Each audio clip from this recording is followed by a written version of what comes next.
Let's finish this.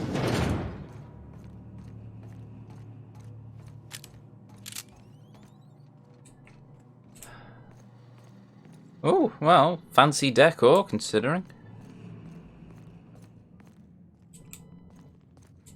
Yeah, nothing else up. Out of curiosity, what's this way?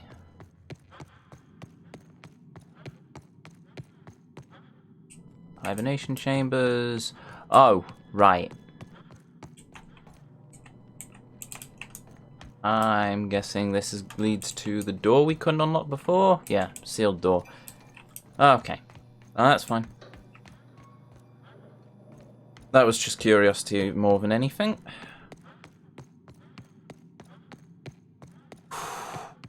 God, I love this plasma rifle. This has been such a brilliant weapon since I've got it.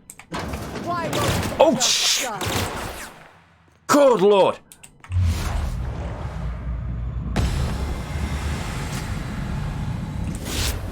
Victory is their defeat. Good riddance to you.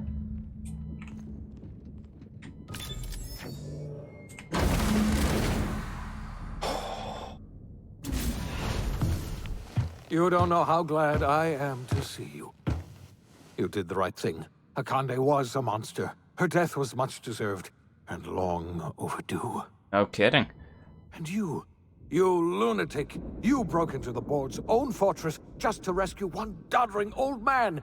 You are absolutely out of your mind, and I can't begin to thank you enough. Are you alright? What did they do to you? I'm all right, thanks to you. Akande wanted my cooperation.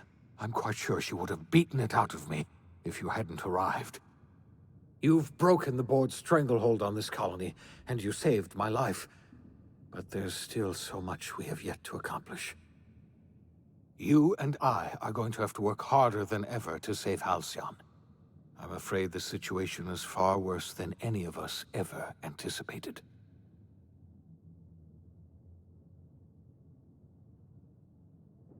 Great, and I was about to pop open some drinks and celebrate. I would like nothing more than to celebrate this victory, but we have a serious problem on our hands. Earth has gone dark. Oh. We haven't received a single message in 3 years. There's been no communication, no signals, nothing. 2 years ago, the Earth's Directorate's frigate disappeared on their way back to Earth. We don't know what they discovered when they arrived, or if they arrived at all. Earth is only an idea to us. But that idea is the bedrock the colony is built upon.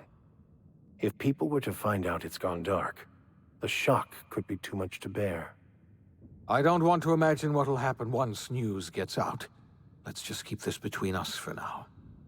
You mean we're all alone out here? Really alone? I'm afraid so, Miss Holcomb. Halcyon is the only home we have left. Returning to Earth is no longer an option. We're in serious trouble, my friend. Do you know what this means for Halcyon? We can't rely on Earth for support anymore. We've been cut loose. We're entirely on our own. We have a lot of work ahead of us. We'd best get started. Oh, wait, hold on. I need to ask you something. Yes, certainly. I'll help however I can. Okay. Right, so let's get some more information on this then. What do you think happened? I don't know what happened, but something must have gone horribly wrong. I don't know why Earth's gone silent. I don't even know if Earth exists anymore. We have no connection back to Earth, and return is likely impossible. We're completely alone out here. How do you know all this? I heard it from Akande herself. She tried to pressure me into joining her side, you see. Tried to make me realize that all hope is lost, and that we are alone. She was half right. We are alone, and we're going to have to fend for ourselves, because there's no telling what's happened to Earth. You mentioned a frigate disappearing. You might have heard of the Earth Directorate's frigate. Yep. Half the colony's entire military was on that ship. They were returning to Earth when they vanished without a trace. That was 2 years ago. We haven't heard a word from them since. Whatever happened to Earth likely happened to them. But it took... Oh no, hold on. never mind that. It takes 10 years to get from Earth to the colony, so if they left for 2 years... Then again, maybe they got ambushed on the way. You said there haven't been any new messages from Earth. Yes, Akande mentioned as much. Earth hasn't sent us a single message in 3 years. No one knows why. Akande had kept the truth to herself, perhaps with good reason. Can you imagine what would have happened if word got out? We'd have utter pandemonium.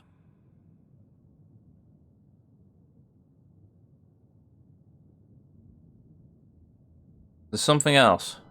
I know about the other colonists, Phineas. I wasn't trying to hide the truth from you, but after all you've done, I owe you an explanation. Yes, I experimented on the Hope's colonists. Each of my experiments ended in catastrophic failure. Each of my subjects died in agony. You are my first and only success. I didn't tell you about the others because I didn't want to burden you. My failures are my own to bear, not yours.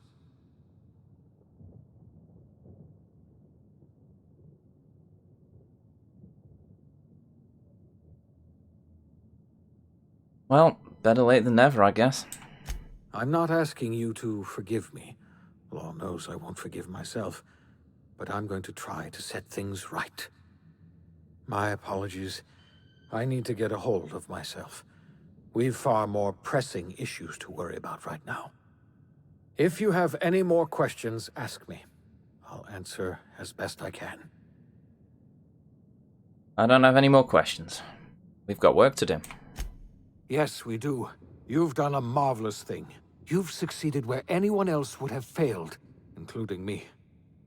We must begin the revival process immediately, starting with the Hope's brightest minds, and then we're going to fix this damn colony, one problem at a time.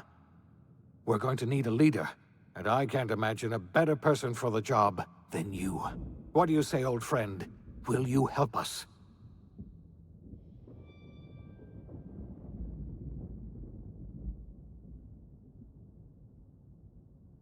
You can count on me. I'll help you to revive the colonists. When I revived you, I thought you were going to help me save this colony. I was wrong. I had our roles reversed, you see.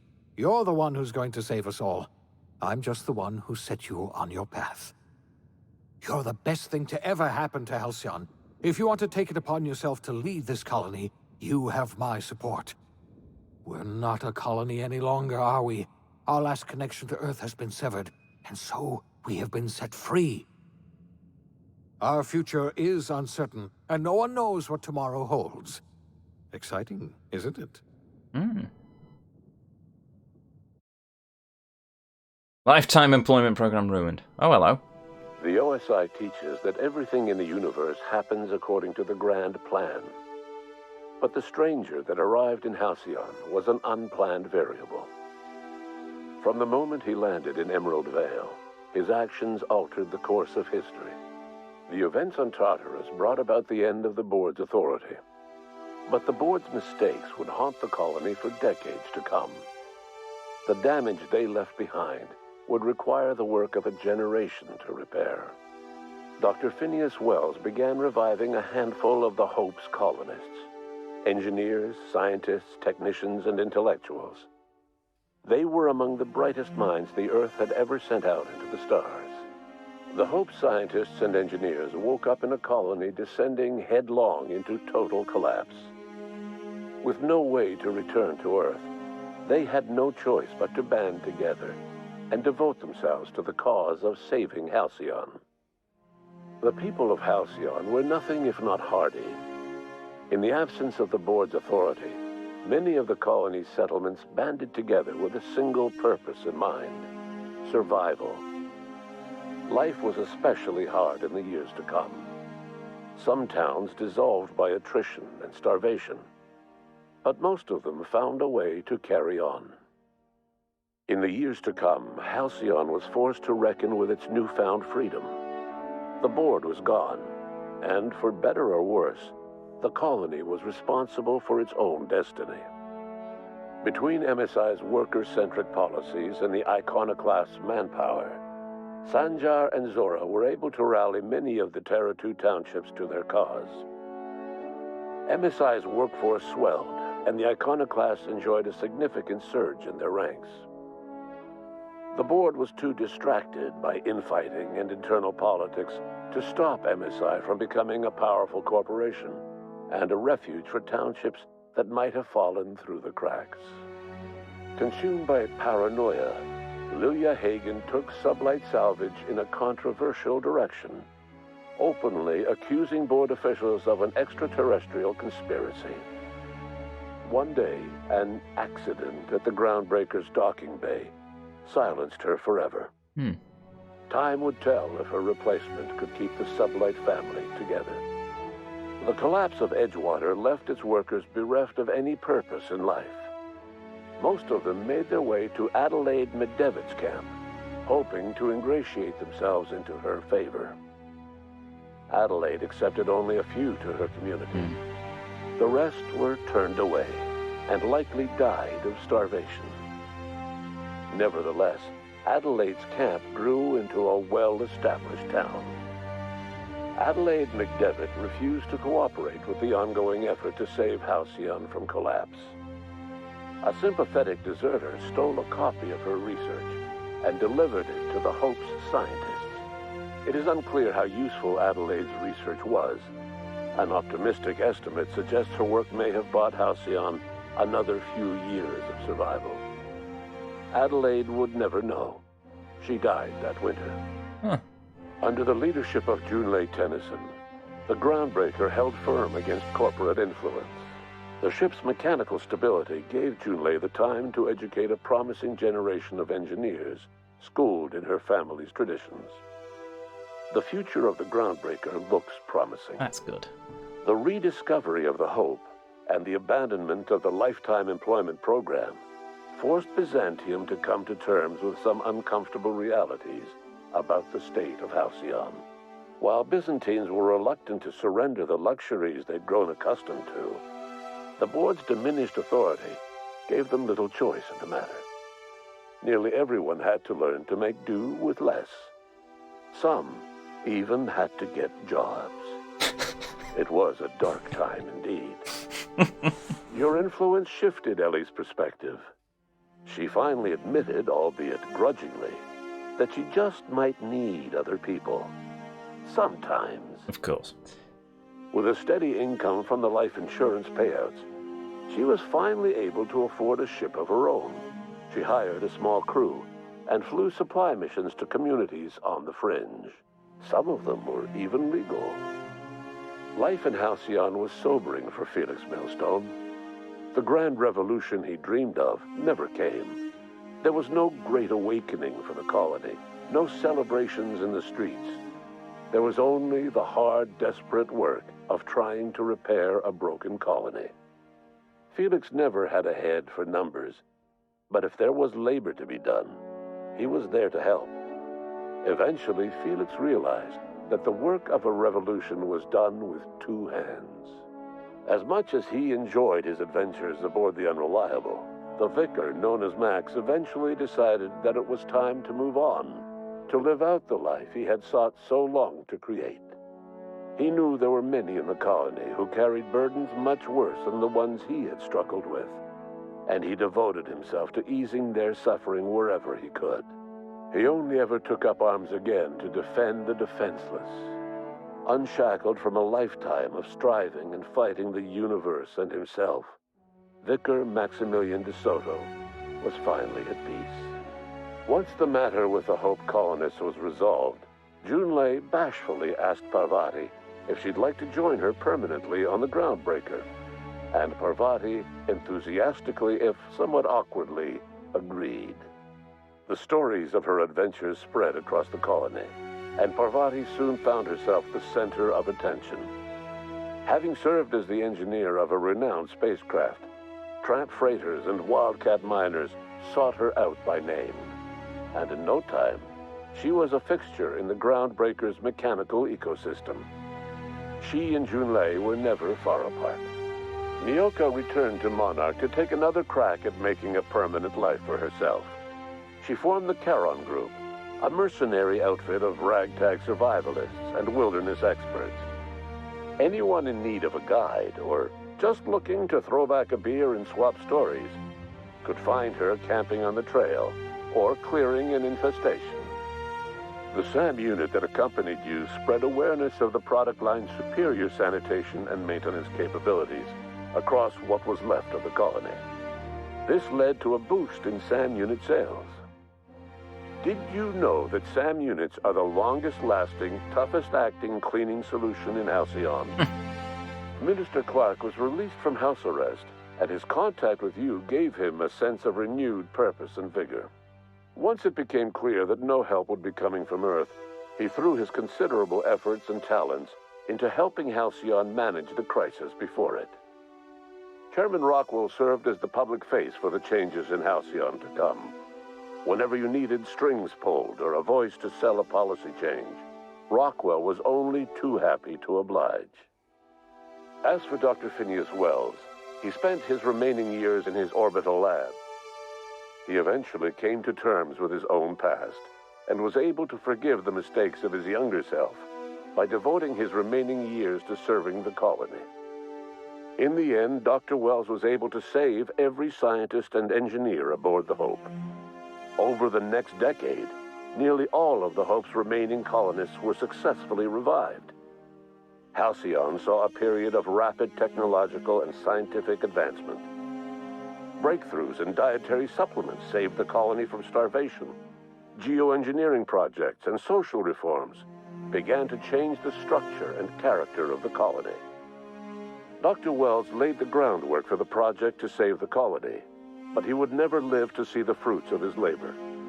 He passed away a few years later. His work was carried on by the scientists and engineers he revived. Today, Halcyon has stabilized. The people of the colony work hard to adapt to their new circumstances. Nearby colonies send aid and supplies. Life will never be easy in Halcyon, but for the first time in its history, there exists a sense of real, genuine hope about the future. And what about you, the unplanned variable in the history of Halcyon? Long after Wells passed away, you carried on his work with more energy, determination, and brilliance than he could ever muster. The years that followed were hard, but Halcyon survived by the efforts of the Hope's most promising colonists, the greatest of which was you. No one knows what's happened to Earth, and no one knows what the future has in store for Halcyon. All we know for certain is this: the name of the Unreliable and that of its intrepid captain will remain the subject of countless stories for years to come.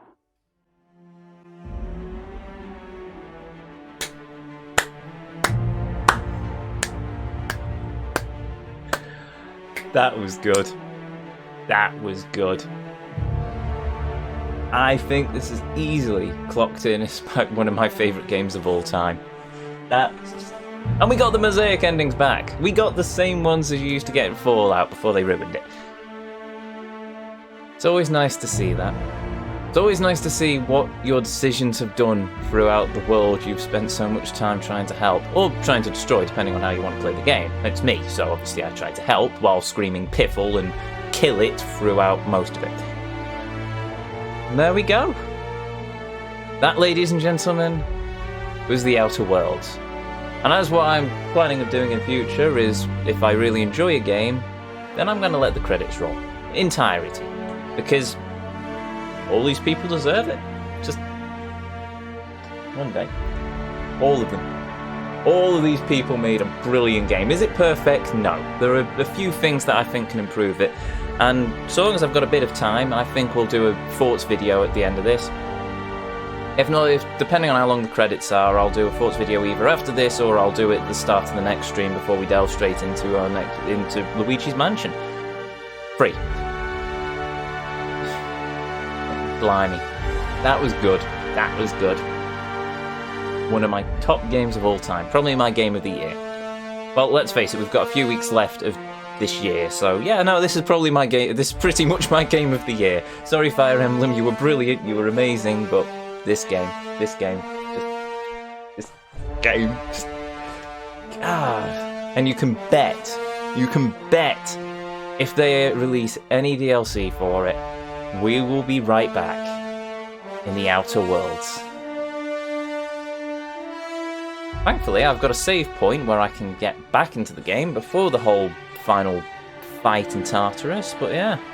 Wait, Obsidian University? Obsidian have a university? Okay, fair enough. KT for saying yes. For a lifetime supply of salt.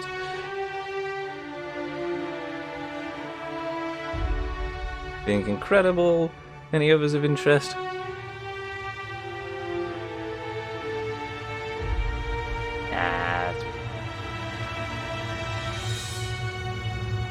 Thank you to everyone who has taught and contributed to Obsidian University. Also, this main theme. I'm half tempted of replacing Daily Beloved as the closing music for this stream. Not the credits, I mean the little tune that I play over myself while I'm talking. At the minute it's Daily Beloved from Kingdom Hearts, but I'm tempted to track this sort of soundtrack down and put that on because it's just awesome. All the cast. They did a good job.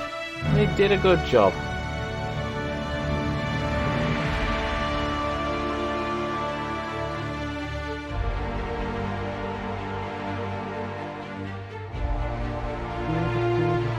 Okay, yeah.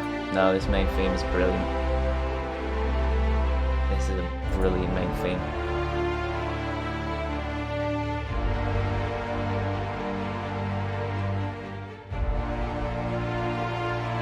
Sorry for all the frame drops, by the way. We've dropped about 952 frames. Hopefully it's not been too bad on your end. I got a bit too into it, but let's face it, most of those frame drops were probably me dying in that boss fight over and over and over and over again. And then a bit more. So...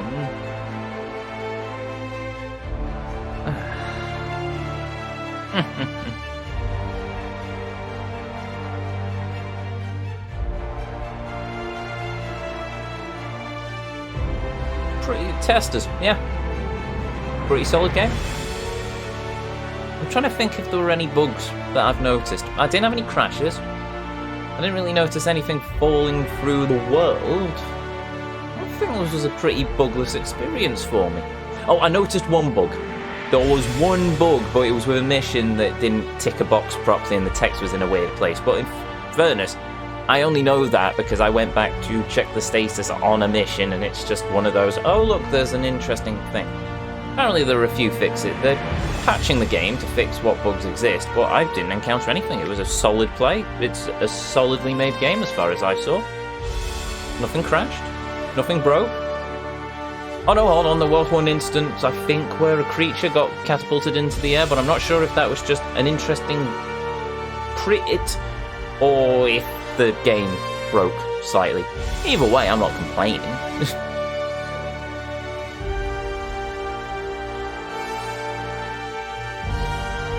I hope you're listening, Bethesda. This is how you make a game. Learn from it. Do what everyone did with The Witcher.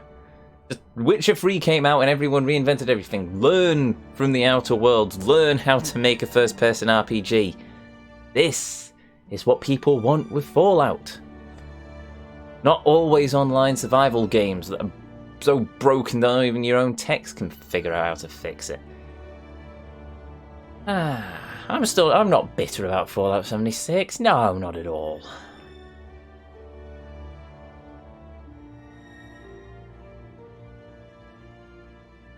Localization. Okay. How much more of these there are?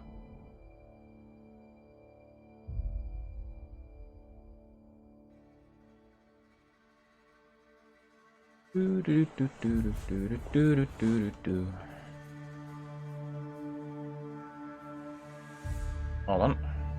I don't know.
There we go.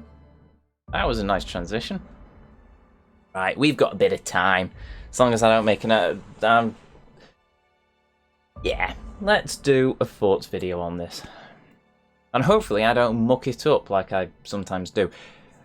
Need to try and think of how I'm going to do the old intro bit, but you know what, I'm just going to wing it. So, Ezio!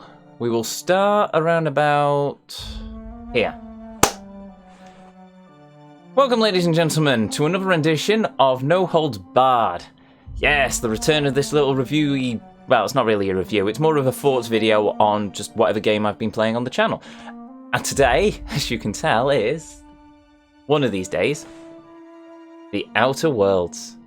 And what a game this is. I'm going to say it out right now, this is my game of the year. This is also, well, it's easily clocked in as one of my top 5 games of all time. It is just an amazing game. And I have fallen so utterly in love with it. I know I say that about most games, but there's Fire Emblem, Three Houses, and then there's the Outer Worlds. It's just this game. I must admit, when I first saw it, it was, yeah, okay, that trailer's quite funny. It looks interesting. It's by Obsidian. It's following the same ilk as Fallout New Vegas. We'll give it a shot. Didn't really fall much onto the hype train as it was coming up. Saw the opening cutscene on Carnage's channel when it first dropped. Decided, yeah, okay, I'll give it a shot. So glad I did. This game has renewed... It's not even renewed, it's just... It's formed a love in me for the first-person RPGs. I enjoyed Fallout New Vegas. I wouldn't call it groundbreaking. I wouldn't call it a brilliant game. It's not even in my top 5, but it was a good game. I enjoyed it. But this is just it's funny. It's brilliantly written. The story I found the story brilliant. I loved the side quest. I loved the companions. The companions just brilliant. And I loved all the companion quests. I did all the side missions that I could find. I hope I got all of them. And some of the choices really hit you. One of the first choices you make in the Emerald Vale. I think it's the Emerald Vale. I get confused between that and the place in Mr. Pandaria. Anyway, one of the first choices you make is just a binary choice. You can either pump power to one place or to another. And the one I did, I came back to a town and I just, apart from it, we had no power. You discover so many little things that you weren't expecting to happen, and it's a bit of a sucker punch to the gut, really. And you watch all the colonies grow, and then you come to the end of it, and it's just... I'm not going to spoil it, because I don't want to spoil it, and I'm not going to. It's just... play this game. If you are able to, if you have the disposable income available, get this game. It's even coming out on Switch, so there you go. Graphics-wise... it's a pretty game. I liked it. Would I call it the most beautiful game ever made? No, probably not. But it... thanks, Alexa. Should turn off. Where was I before? Anyway, yes, beautiful game. Stunning visuals, stunning skyboxes. The skyboxes are absolutely beautiful. One of the first things I said when I landed on the first world in the game is just, I looked up and there's this gas giant in the sky and the rings over you, and it was very Halo-esque to me, and it's just...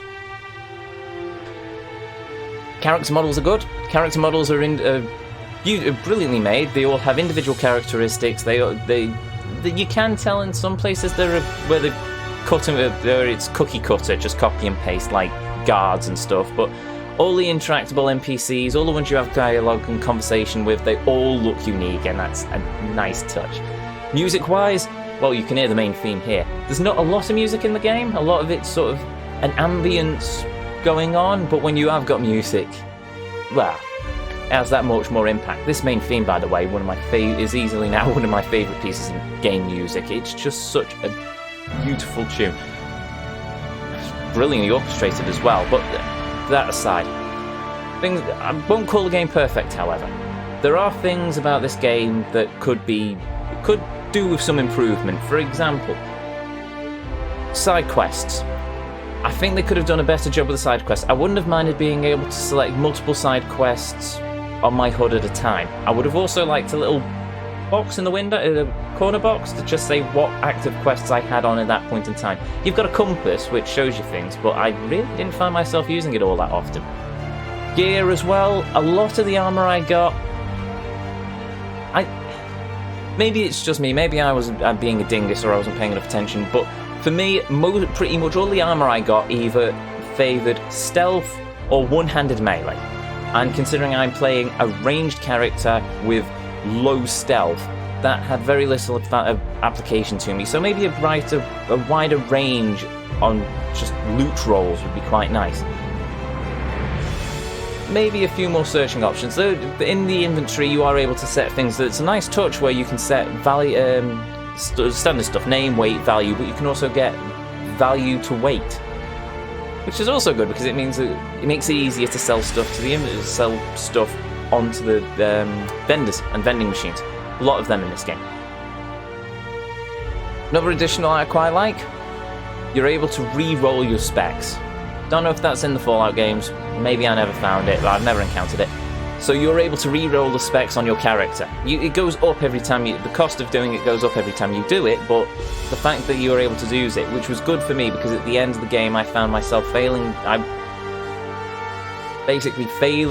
persuasion checks, so I went back and I respec'd it. I may have knackered myself with hacking and other bits and pieces, but that's alright because I can go and respec it again if I so wish. Anything else I didn't like? Yeah, I did say I was going to talk about stuff I didn't like about the game, and I've just gone on about the stuff I enjoyed about it. No, apart from some GUI options, just setting so apart from better armor rolls and a bit of an improvement to the HUD, I'm struggling to find anything to actually complain about. The game didn't outstay its welcome. It was a decent... I'm okay with 100-hour plus games, but at the same time, it was nice to get into something that was at least half the length of that. It didn't outstay its welcome. It told its story, it entertained, and it ended on a beautiful note. And we've got the mosaic endings back from like in Fallout New Vegas, and that's brilliant because I love seeing how it's not one broad brush across everything. It actually tells you how you impacted everywhere in the game. And that's brilliant. And I think, unless I can think of anything else, that's it. Go buy this game. Give it a try. You won't be disappointed. And with all that said and done, thank you, ladies and gentlemen, for joining me for the latest rendition of No Holds Barred. Hopefully I'll be able to figure out this formula later on, but that will come with time and practice. I'll see you around. And done. Could have ended that a bit better, but whatever. That said, as you can probably guess, it's now time for our paths to diverge. You must go your way as I must go mine. But thank you. Thank you for joining me. If you throughout the Outer Worlds, if you've been keeping up on the YouTube channel, well, thank you for sticking around and following the archive. If you've been lurking around while I've been streaming live, well, also thank you. I love each and every one of you, and you're all brilliant. So good to go traipsing around the Vortex with a few companions by my side. I think that's everything and done. Oh, well, apart from, shall we go with, yeah, we'll go with the usual close. So, hi, if you're new here, I'm Ezio. It's a pleasure to meet you. If you enjoyed what you saw, well, I'd really appreciate it if you'd hit that follow button. But the decision will always be yours. If you've ever missed a stream, as I mentioned, I upload all my past streams to my YouTube archive, which you can find in the section down below. I upload there every Monday, Wednesday and Friday, and if you ever want to catch me live, well, I stream here on Twitch every Tuesday and Thursday at 7 o'clock GMT, and every Saturday at 2 o'clock GMT. And I think that's everything. Oh, no, it's not everything. If you ever want to keep up with my schedule, if you want to see what mutterings this insane gibbering lunatic on the camera is actually doing, well, you can follow my Twitter even, which is also linked down below. And I hope you'll all join me on Tuesday when we set forth to a new destination, into Luigi's Mansion 3. I hope to see you all there. But until then, I hope you all have a beautiful evening, morning or afternoon, wherever it is around the globe you are. And as always, until our paths next cross again, well, I will see you all next time.